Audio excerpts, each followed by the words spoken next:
ChicagolandSportsRadio.com. It's not just sports, it's a way of life.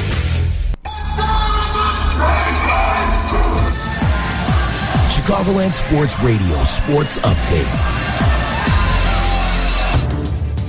At 6:01 p.m. I'm Central Standard Time. I'm Charles Prodigy Ritchie with your ChicagolandSportsRadio.com update, brought to you by the Illinois Media School. After going 1-2 over the Atlanta Braves this past weekend, with the most recent loss resulting in a no-decision loss for the Cubs, John Lackey, who pitched 8 strong innings, only gave up 2 earned runs, had no decision in the contest as the Cubs fall in extra innings to the Atlanta Braves 4-3. Tonight, they are getting ready to get underway shortly in Pittsburgh against the Pirates, their NL Central rival, who they knocked out of the one-game playoff back in October. On the mound, it'll be Garrett Cole for the Pirates going up against Jason Hamill of the Cubs, with game time getting shortly. In the meanwhile, the White Sox split their 4-game series with the Baltimore Orioles, while Chris Sale picks up his 6th win of the season, which leads the majors. They end up blowing out the Orioles in a 7-1 victory. They'll be having the night off and be resumed playing tomorrow at home against the Boston Red Sox. In the NBA playoffs, it will resume tonight, getting underway shortly, as it'll be the Cleveland Cavaliers and the Atlanta Hawks. Tip-off is just literally seconds away. This is in Cleveland. Also, the San Antonio Spurs will look to follow up their dominating 124-92 victory from Game 1 Saturday over the Oklahoma State Thunder. And then in the NHL playoffs, it'll be the Pittsburgh Penguins attempting to even up their second-round series against the Washington Capitals in Washington with puck drop at 7 p.m. Central Standard Time. This has been your ChicagolandSportsRadio.com update, brought to you by the Illinois Media School. For more information, go beonair.com. I'm Charles Prodigy Ritchie. No doubt. Obviously we had a great series in Toronto. We battled hard there, and we took 3 from them, and then we came here and we had a couple tough ones right out of the gate, but we kept battling, and yesterday was one of the bigger fights that I've ever been in, and we did it as a group and as a unit, and obviously today we came out swinging, and Sale did his thing, and rest is history. No doubt. I think the boys need this one. It's good to have it at home as well. Go see Chicago a little bit, and go have a bite to eat, and put the brakes on for a day, and then get back at it the next.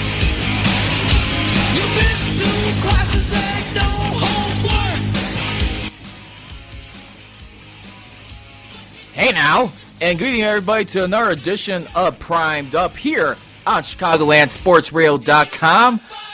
I'm Charles Prodigy Ritchie, going solo here for this next hour as we'll be getting into a lot of stuff. As you just heard right there, that was Brett Lawrie of the Chicago White Sox, who had 7 total bases in the game against Baltimore. They actually split the 4-game series. They take 2 out of 4, and they have the Major League best record in American League. They are 18-8, and this is one of their best starts they had in a long time.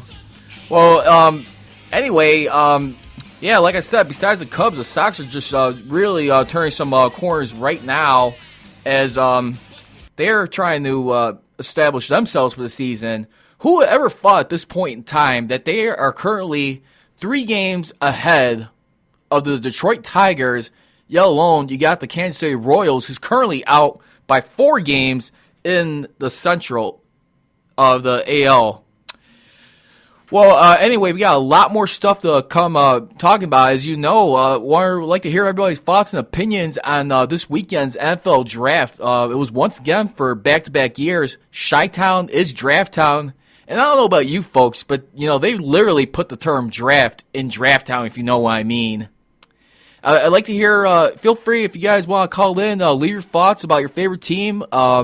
Even if it's not local Chicago Bears here, I don't care if it's like Steelers, Cowboys, Chiefs, whatever you want to come in and bring on the air and discuss, you can reach us here at 773-966-2494. Again, that's 773-966-2494. And once again, for anyone that wants to listen to us live, you can download the TuneIn Radio app, search Chicagoland, you'll see Chicagoland Sports Radio pop up, select that, play, and you can catch us live until 7 p.m. Central Standard Time. Also, coming out of the break, I'll leave my 2 cents and opinions about the experience in Draft Town. I actually got to go down there for 3 straight days and check it out. Had some fun, but there's still some stuff I felt could have been a little bit better. But it was just great to have in Chicago, no matter what. But anyway, after that too, we'll also be getting back in once again with the Chicago Cubs, the Northsiders, how they continue to do. And, they're still leading their Central Division, still in pretty good shape. Arguably probably close to having the best record in baseball behind the Washington Nationals. Then also, too, with Steph Curry, what are your thoughts about the rest of the NBA playoffs? The Golden State Warriors, are they still, necessarily hands down to win it all?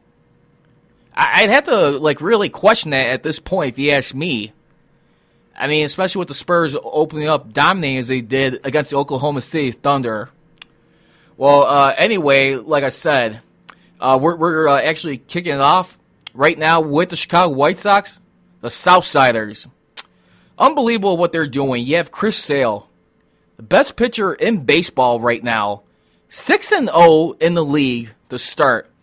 Leads all major league pitchers in baseball. You also have your, I guess you could say they're robbing away, behind them, and Matt Latos, who's also doing phenomenal as well. He's 4-0. And you got to really believe the pressure on Robin Ventura. You know what, Sox fans, are you guys having any flashbacks to where you were 4 years ago? Had a pretty good, great start in your first year. Up, of course, until you went against the Detroit Tigers in September. Will they be able to finish this time? We shall see. Like I said, but championships are not won in April ball. Obviously, the White Sox got that experience from winning the World Series championship 11 years ago. But can they make a magical run just as much as the Cubs? I mean, it's really been great to see how phenomenal they've been doing. But like I said, they got a 6-game home stretch coming up. They're going to be at home against the Boston Red Sox for the next 3 games, followed up by the Minnesota Twins. And you know what? I really believe right now, at this point in time, I believe in their schedule, they got the Kansas City Royals towards the end of the month to be facing up with. So they kind of got a little bit of a decent schedule as we take a look. They have been really just turning some corners here. After they are at home against Minnesota, here's how their next games are going to look on the road for the month of May. They'll be in the 3-game set against Texas, against the Rangers. Then they'll be in the Bronx against the New York Yankees. Then they'll be back home in about a week and a few days from that last game against the Minnesota Twins. That'll be against the Houston Astros. And then right there, they'll be so it'll be 9 straight games at home against the Astros and the Cleveland Indians. And then you finish off the month with a 4-game set, which I really think will be an interesting game right there coming into Memorial Day. See how they bounce to that going into June. And then you end it with the New York Mets. Again, for all you who want social media, you can find me at Prodigy Richie on Twitter.com. You can also feel free to venture me on Instagram. That's 08Prodigy09. That's all caps. Also, you can find me on Facebook if you want to look me up. I'm at Charles John Richie. Then also you can find me on charlesprodigyrichie.wordpress.com. I don't know about you guys, though, but it's just, it's still funny, though, looking at this White Sox team, and it just, I'm still kind of trying to shake it out of my system, get used to them having the Houston Astros being the American League team. When that used to be the Chicago Cubs, one of their rivals, when they used to make a playoff push, would have been for the NL Central Division or for the wild card. Still having flashbacks. When you think of that Astros team, you think of Craig Biggio, you have Jeff Bagwell. Yeah, a lot more guys on there. They were the original, just like my Steelers, if you think about the Killer Bees right there back in the day. They had a nice string of division titles, struggled in the playoffs a little bit along the way. But let's take a look real quick here at the standings in baseball right now. As mentioned, White Sox, they are 3 games over the Detroit Tigers, followed by the Kansas City Royals, who are at 4 games. And then the other one you may have to say may still have a shot, still kind of like an open division. We'll see. The Cleveland Indians. In the American League West, you have the Texas Rangers who are on top of the Seattle Mariners, about a half game over them. The AL East, you got the Boston Red Sox, half game over the Baltimore Orioles. And then in the National League, besides the NL Central, as just mentioned a moment ago, you have the Washington Nationals, who's a game and a half up over the New York Mets. And then you have the LA Dodgers and the San Francisco Giants tied, including with the Colorado Rockies, a three-way tie for first. And, Sox fans, what do you think? Do you think we're going to have to, get another bat for this lineup? My question to Sox fans, what do you think they need to strongly continue to position themselves? Do they need another utility bat in that lineup? Because if you're watching these games closely out throughout the year, majority of their wins, they have been really decided by almost almost 2 runs average. If you think about it, when you look at the games, they've been having a lot of close ones here, but been finding a way to gut it out, finding ways to win it. But here's another interesting thought here I think of. You got Jerry Reinsworth too, the chairman of the White Sox. He's going to be actually thinking about when his time comes and move on from the Bulls. How much is his status going to be still with the Chicago White Sox? Is he going to still be that strong presence going forward? That's another thing I want to ask you guys. Will we see someone else be able to take over the reins like Kenny Williams? How much time has Kenny Williams got left on the clock, if you ask me? This guy, I believe, has been here since 1999, 2000. You only had, and when you look back at the time under him, you really had 3 playoff appearances to show for it. Yet you did win your World Series. That was the biggest thing. And you made the playoffs one more time. Only one up. The Cubs only winning 1 game, though you didn't win the series. But I want to ask you, how much, do you not only look at Kenny Williams and the general manager of the Chicago White Sox? If they don't get it done this year, do we see some changes once again in the front office capacity? That's why I want to know. Again, feel free to give us a call. We can be reached at 773-966-2494. Again, that's 773-966-2494. All right, just about as we go, less than a minute away, we're getting ready to march into our guest coming up regarding the NFL draft. And I really thought there was a lot of interesting picks right here. The Bears, they got their outside linebacker. What did you really think of him? I believe it was Lloyd. But do you really feel like the Bears did enough? Again, you can even tweet at me while I'm on Twitter at Prodigy Richie. And we just got a few more seconds here before we get to this break. But like I said, feel free to stay tuned, stick around, hear what my thoughts were on the draft experience. As you're listening to ChicagolandSportsRadio.com, Primed Up, the show that keeps you primed on time. I'm Charles Prodigy Richie, and we'll be back shortly. You know what it is. Black and yellow, black and yellow, black and yellow, black and yellow. Yeah.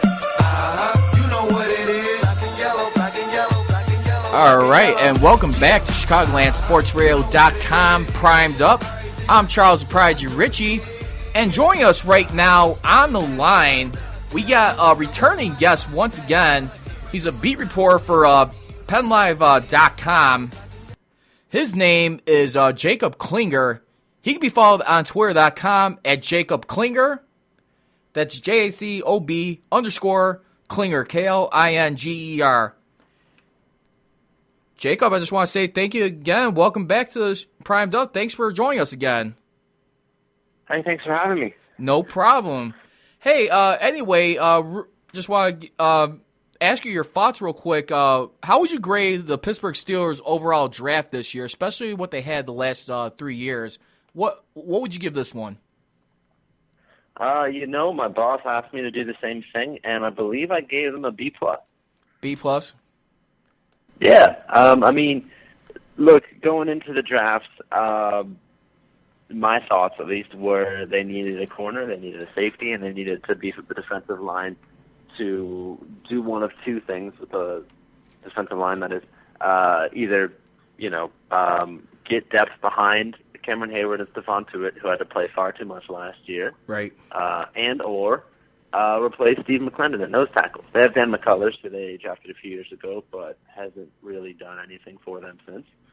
They got Javon Hargrave, who really appears capable of playing all across the line, and really just giving the defense that many more weapons to play with, both from a personnel standpoint, but also schematically. John Mitchell, the defensive line coach, was very vehement about being excited that he would be able to keep this guy, Javon Hargrave, out of South Carolina State, on the field on third down. He says, and this is a guy that's 50, 60-some years old, been coaching this game a long time, so there's not many guys that are that big that you can keep on the field. And the Steelers' defensive front is already one of the strengths of the team. So they got stronger where they were weak.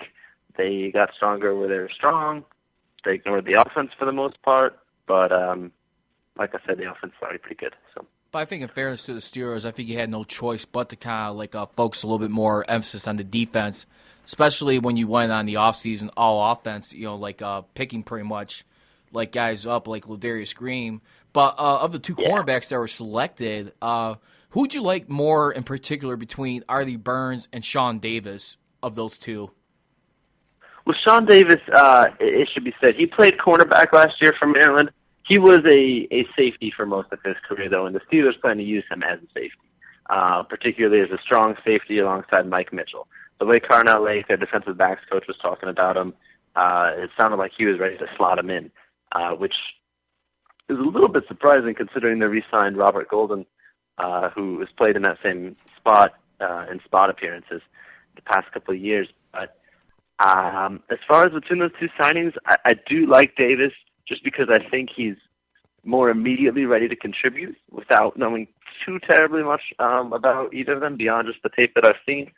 But I don't think they're going to be upset with either, frankly. The Steelers are trying to sell the fact that Senquez Golson, their second-round pick from last year, who missed the entire season with a shoulder injury, that he is somehow a part of this draft class. They get him for the first time this year, which is true to an extent. But between Golson and Burns, you got to figure they're going to have one new contributor to that cornerback rotation in addition to William Gay and Ross Cockrell. So, those two are definitely like Davis better, but it's they did everything you could have asked them to do, really. Yeah, and just the only beef I had, with the Steelers, I think they should have done. You made one more pick on another wide receiver in DeMarcus Ayers. I understand the logistics for special teams part, but I think in that situation, I felt like they should have went for another offensive lineman or a tight end. What were your thoughts on that one right there? Well, they got an offensive lineman in Gerald Hawkins in the fourth round, who doesn't really even need to contribute this year, but is a caliber of prospect who could. They have an offensive line coach in Mike Munchak, who's been a head coach in the league, who's really capable of molding talent and fitting it to a system that's worked very effectively for them so far. So in that respect, I think you trust your coaches to take care of what you have. You got some help with a fourth-round pick. Great. Golden. As far as tight ends go, they signed Ladarius Green. Kevin Colbert, the general manager, made it very clear through the offseason they wanted to use free agency to focus on offense.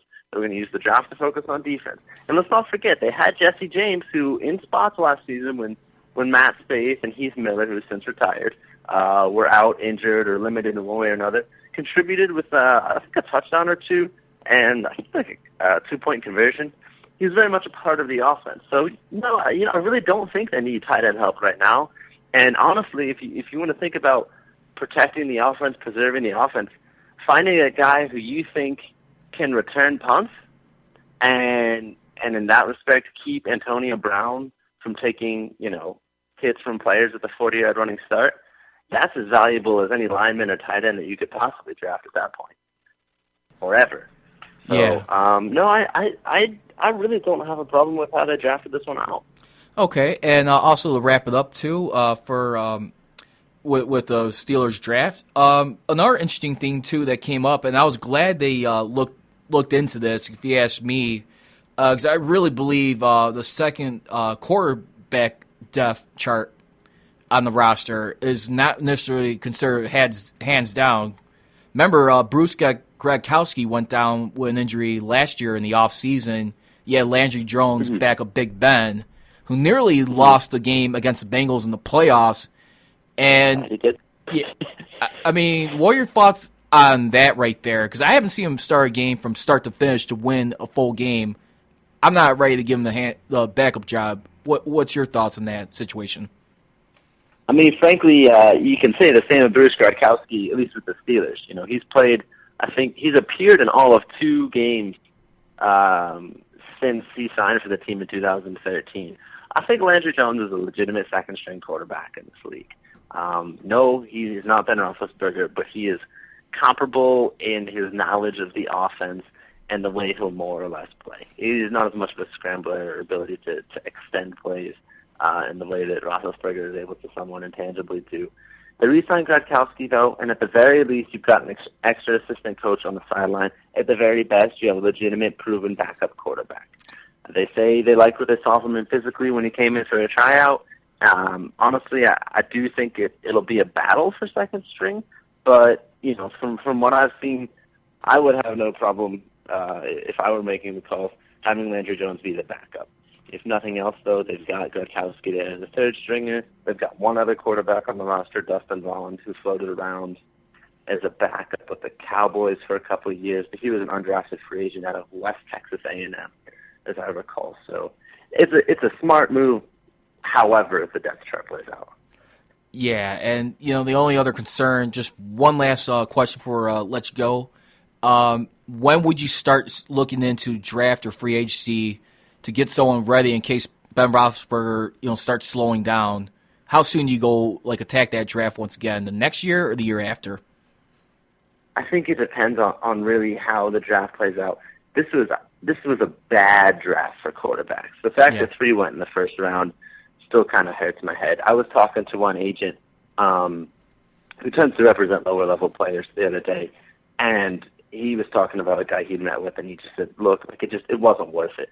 In this year's draft, in this class, the level of quarterback talent that's out there, it just doesn't make sense. I mean, there are very serious questions about the guys that went 1 and 2 in this draft. Definitely wasn't this year. If the talent shakes out next year or the year after that, sure, absolutely. I think the biggest variable in that is what do you make of Landry Jones? Because he is also on a contract here this year. If Ben goes down again, which he's all but likely to, really, that's not a knock against him, it's just the way he plays. And Landry Jones fills in capably, you re-sign that guy to a 3-year deal and you make the most of it. But I don't think they're in emergency mode, but I do think when Ben Roethlisberger hits that wall physically, he's going to decay exponentially. All right. Well, Jacob Klinger, it's been a pleasure having you return here once again, ChicagolandSportsRadio.com. I'm primed up. Just want to say, more welcome to have you back here on again. And once again, for those of you who want to follow Jacob Klinger online, you can find him at Jacob Klinger. That's Jacob_Klinger on Twitter.com. Jacob, thank you very much. You have a good rest of your evening, and look forward to hearing from you again soon. Future. Hey, thanks for having me. You as well. You too. All right, folks, now time to take a update here from ChicagolandSportsRadio.com. Chicagoland Sports Radio Sports Update. At 6:30 p.m., I'm Charles Prodigy Ritchie with your ChicagolandSportsRadio.com update, brought to you by the Illinois Media School. Right now, it is going down in Pittsburgh as the Cubs are battling the Pirates. Right now, the score in that game, it is currently 1-0 in the top of the second. guy on first base with nobody out. Also, the Chicago White Sox, who took 2 out of 4 from the Baltimore Orioles this past weekend, beginning on Thursday, they have their best start in the AL in a long time, first ever in franchise history, as they are right now 18-8. They will be having the day off, so they will resume play against the Boston Red Sox tomorrow at 7:10 p.m. Central Standard Time. In the hockey playoffs in the NHL, currently you got the Pittsburgh Penguins getting ready to start on their way in less than a half hour. They'll be trying to even up that series against the Capitals, as that series is tied up 1 game apiece. Also in the NBA playoffs that's happening right now is the second quarter with 12 minutes left to go. The Cleveland Cavaliers are leading that contest 30-20, as it is right now.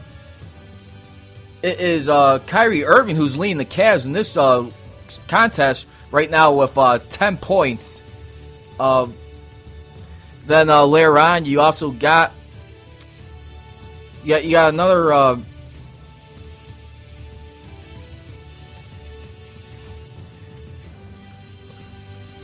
Then later on, you also have in the NFL, after the Chicago Bears made their draft picks, they released 7 veterans, including Antron Roll, after selecting 3 defensive backs in their picks. He signed a 3-year contract a year ago, but didn't have no guaranteed money left in his deal. Lastly, Miesha Tate in the UFC is interested in fighting Ronda Rousey at Madison Square Garden this year for the championship as she makes her title defense at UFC 200. This has been your ChicagolandSportsRadio.com update, brought to you by the Illinois Media School. For more information, go to BeyondAir.com. I'm Charles Prodigy Ritchie. Never quitting no matter what. So, we know we have a chance. Our lineup is pretty stacked, and anybody can hit a home run even in the win here. And we just got to get on base and make things happen. There's a lot of ways that you could look at it. We could have done things earlier in the ball game to push us across that threshold, but we didn't. But I like the way the team battled. I mean, there's really no excuses. I got to make that play right there. Luckily, next batter double play, but they scored 2 runs. Just got to move ahead.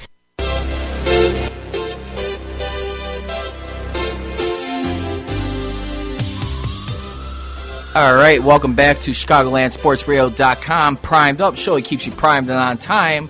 That was Cubs players' reaction right there to their loss against the Atlanta Braves. So they lost in extra innings, 4-3. Went 10 innings, by the way.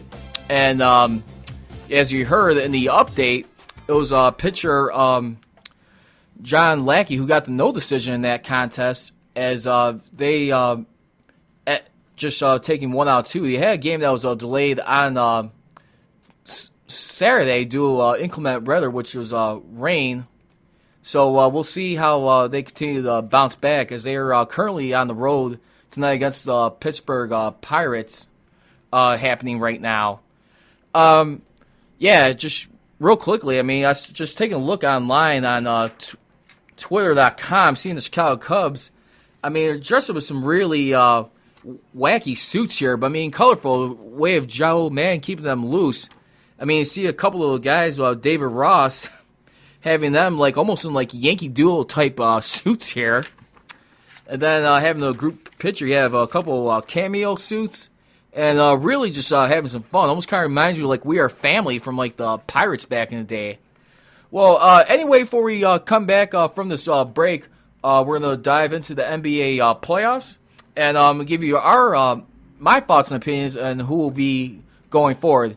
You're listening to ChicagolandSportsRadio.com, Primed Up. Time to kick off your career in radio or TV broadcasting at the Illinois Media School's downtown Chicago campus. Call us at 312-884-8000 or visit 530 South State Street to learn how you can make your dreams of being on television and radio a reality.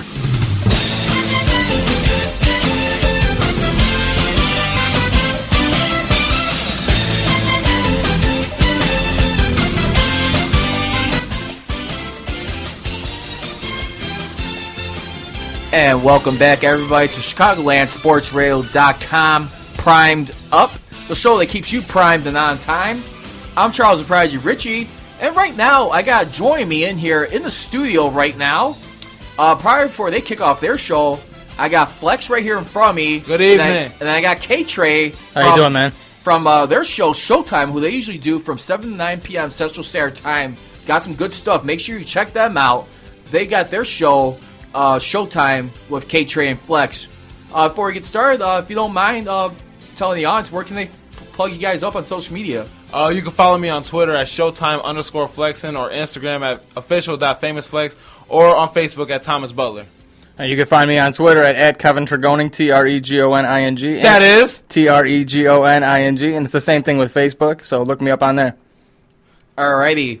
Well, we're looking right now. The NBA playoffs are resuming, and here's a look what happened in the first round. Just to recap, Golden State Warriors, they easily got past the Houston Rockets last week, so they're won their opener yesterday against the Portland Trail Blazers. So they lead that series 1-0. San Antonio Spurs actually had an absolutely mind-boggling blowout with Oklahoma City Thunder. I was listening to that game in the car partially, and they said that had to be like the worst loss by an NBA team in playoff history, probably since the 1985 NBA Finals, between Game 1 against the Boston Celtics hosting the Los Angeles Lakers right there. In the finals. Yeah. That's how bad that was. Then you got in the Eastern Conference, the Cleveland Cavaliers and Atlanta Hawks. That game just kicked off tonight. Mm-hmm. And currently what's happening... Cleveland's beating them 35-27 in the middle of the second period. Nice. So, that's a little... You know what? A year ago, remember, they were the road team, I think, in that series against Atlanta. And they ended up winning the Eastern Conference Championship. A little Eastern Conference Championship rematch. I don't know how much it will be, but then also you got the Miami Heat and the Toronto Raptors. I wonder if, like, in Eastern Conference, you'll see, like, a little Will Smith, Carlton, big brother, little brother Eastern Conference Championship. I'm thinking Cavs and Heat in that one. I don't know about you guys. Oh, definitely. I think the Cavs and the Heat are definitely going to be in the Eastern Conference Finals. LeBron's dominance in the Eastern Conference in his career is obviously shown through the past 5-6 years. Atlanta was the 1 seed last year in the Eastern Conference Finals, but obviously Cleveland was the favorite just by being the big three in LeBron, Kevin Love, and Kyrie Irving. And I also definitely believe that they'll win this series coming up right now. Yeah, I believe the same thing. I thought the Heat would actually have a good chance to win, but obviously Chris Bosh is down. So, you're kind of working with Luol Deng being one of your main scorers. Goran Dragic, too. You got, Whiteside, some of the big guys on there, too. But I don't think they have enough to beat Cleveland. But, yeah, I think that's going to be the Eastern Conference Finals match. To be honest, I want to see an upset. Even without Bosh, I think the Heat can last with the Cleveland Cavaliers. I don't think they will, but I'm hoping that they will, actually, to be honest. Yeah. Yeah, what's going to happen? Play this little fill in the blank song again. I'm coming home. Yeah. Back to Miami. Welcome to Miami. Do you know how big it would be that if Miami defeated the Cleveland Cavaliers, LeBron leaving them, and this is being without Chris Bosh, and everybody wants to see Hassan Whiteside versus Draymond Green, all the smash talk they've been talking in the finals. That would be amazing. Dwayne Wade would be going for his 4th out of 6 rings. That'd be just amazing to think about. Yeah. Yeah, and for him going for his 4th ring, people still look at him as more like the pure guy right there in that situation. You literally had, you won it with Shaq back in 05, 06. 06, yeah. And then now you did it with LeBron James. No offense, though. This is just my opinion. Dwayne Wade, he's good, though, but I also question his tactics, too, of winning another ring. Just my opinion. You had to do your 2nd and 3rd with LeBron James and Chris Bosh. Mm-hmm. So I'm sorry, though. You know what? James is kind of in that same category, but I will make the argument. Kobe Bryant, I think, did more better. They both stayed with the team. Mm-hmm. I'm not saying that, but I think Kobe Bryant had a little bit more of a growing pain team to work with when you finally started getting guys like Andrew Bynum, then eventually Paul Gasol. And look what happened when they were hurt without Andrew Bynum in that first NBA foul in 2008, and they got man spanked in that Game 6 clinching. I'm not kidding about that. I'm gonna tell you like it is. Pull the shorts down, just pull out the big old paddle, and just brought them to the woodshed in that game. What you guys think? I'm thinking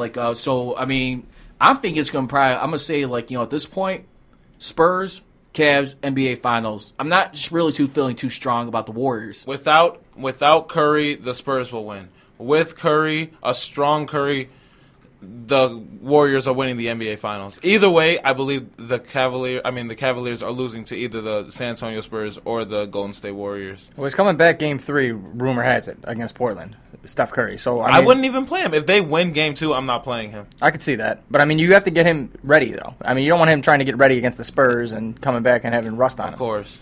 Yeah, I mean, that's the thing, though. Even then, I would still play him like... I'm not playing them the full game of Game 3. I mean, this is all if they win Game 2, which I'm pretty sure they're the favorite and they will win Game 2. But they won Game 1 by 10, so what I'm thinking is play him a half. Oh yeah, cut the minutes, definitely watch the minutes. Yeah, I mean, even I have to kind of agree with you guys. Even if Steph Curry were to come back in that series, with the Warriors, I mean, how much effective will he be? I mean, it's one thing when you come back from, an injury like that, especially when you did.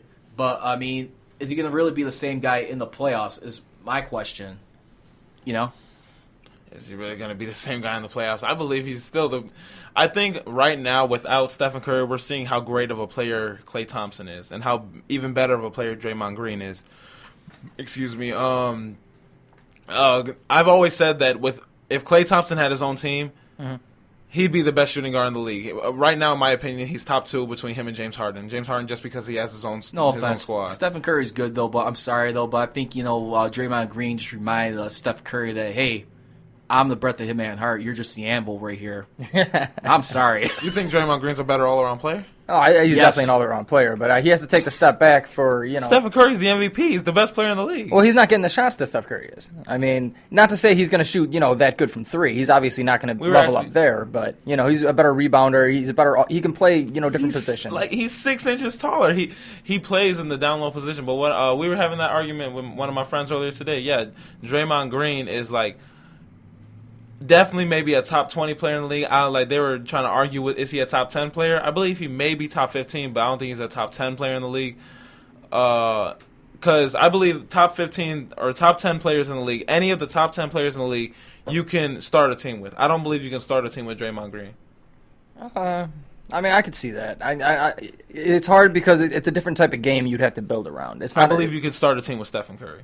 I believe you can start a team with Klay Thompson. Because that's the scoring. You have that instant scoring impact. But he gives you, the rebounds. He gives you the defense. He gives you the defensive background like a Jimmy Butler would. And that's called a role player.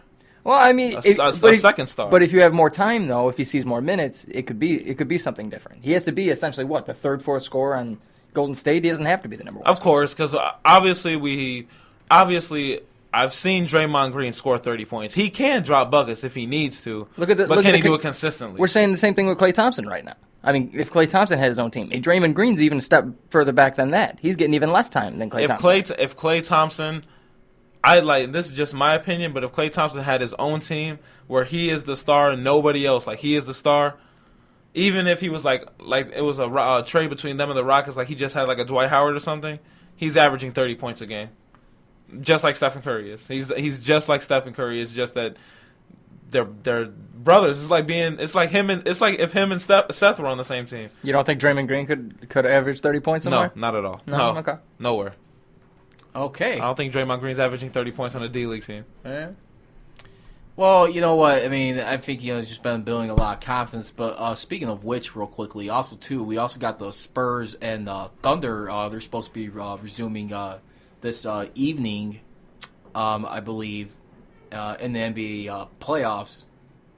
And what do you think right now? I mean, with Kevin Durant and the Thunder right now, can we be seeing a little sneak peek him going to San Antonio Spurs at all? I mean, doesn't sound like he's gonna end up staying with the Thunder after this season. You think that he can make that move to San Antonio? I'm not saying quite so easily, but here's the thing you gotta look at. I mean, I don't think they can get him. But do you really feel like Tim Duncan's gonna stick around one more year? I mean, that's the thing he might too. retire too, yeah. You gotta think get your backup in while you can. I mean, I don't think they need him. I think they're an NBA championship team without him. I think that would actually hurt them. Like Kevin Durant being on their team, I don't think he would work well with Greg Popovich. I think he works well with a triangle system. I don't think he would work well with Greg Popovich's system.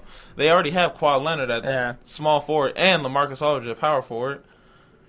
Well, I mean, you'd need the star power, obviously, if you're going to lose a Tim Duncan, but you'd have to, shift that whole thing. I don't even know. You'd probably have to trade somebody if you're going to bring him into the Spurs. I don't know how you wouldn't be able to start all three, probably. I feel like without Tim Duncan, I'd start all three. I'm playing small. I'm putting LaMarcus at center and just playing it like that. I feel like Kevin Durant can actually play like a good power forward position, to be honest. All right. Well, speaking of star power, now we're going to finish it off with some MMA news here.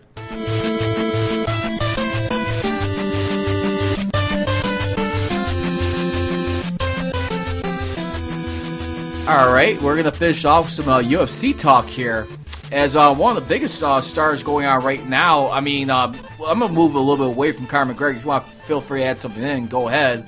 But Miesha Cupcake Tate, who's going to be making her UFC title defense this year at UFC 200. And she's able to get past that. She's willing to be open to having, defend once again against Ronda Rousey. Any of you guys want to see that again? Of course I would want to see it, but I want to see Rousey versus Holly Holm in a number one contenders match. They need to have that. Fans would rather see that. I keep having to bring upon this, and I'm going to say it one more time. If Ronda Rousey defeats Miesha Tate, remember, she has already beaten her twice. If Ronda Rousey beats her again, of course, she's beaten her, but remember, she still has that one loss to Holly Holm.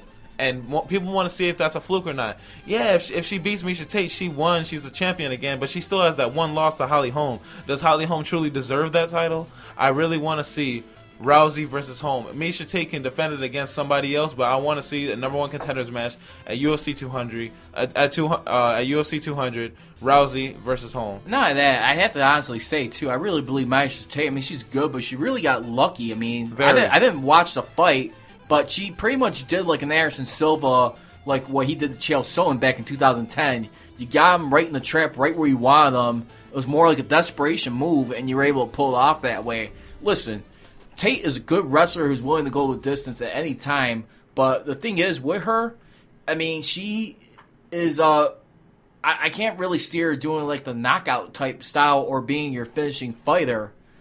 So I really believe with Miesha Tate, like I said, we'll see how it goes later on, for her.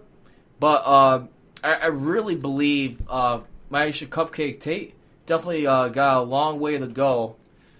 Well, anyway, that's going to do it for us today here on Prime Up on ChicagolandSportsRadio.com. I just want to say once again thank you to our guest Jacob Klinger from PennLive.com for joining us, the Pittsburgh Steelers beat writer. Once again, you can find him at Jacob_Klinger. And then also you can find me at The Prodigy Richie on Twitter.com. Gentlemen, where can they find you at once again? Flex? Yes, they can find me at Twitter on Showtime_flexing, Instagram at official.famousflex, that's official.famousflex, or go on Facebook at Thomas Butler. And you can find me at Kevin Tregoning on Twitter, or Kevin Tregoning on Facebook, TREGONING. And on WordPress.com, KevinTregoning.wordpress.com. All right, that's going to do it for Chicagoland SportsRadio.com Primed Up. As I usually always say, don't be trolling, be rolling. Have a good rest of your Monday, and we'll see you back next week here on Chicagoland Primed Up. Not only are we teaching radio and television production, but now you can learn all aspects of the media industry, like web design. You can even specialize in TV or film, sports broadcasting,